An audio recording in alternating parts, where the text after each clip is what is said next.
mga old houses, yun nakikita natin. And common in Spanish homes before, not between their dining room and the kitchen, they have their own small arch window. Nakita yung puting bintana na yan? Okay.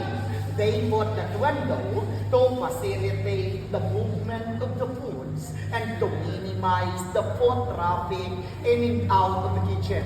And besides, isa sa mga table manners sila noon, hindi sila kumakain kung may servant sa harap nila. Especially kung pangit. Kung kayo nag-disagree, isa dito kanina, sumimangon. Hindi ko po intensyon at tamaan siya. Basta siyang nagpahalata. It means inside of that small arch window is kusina nila noon.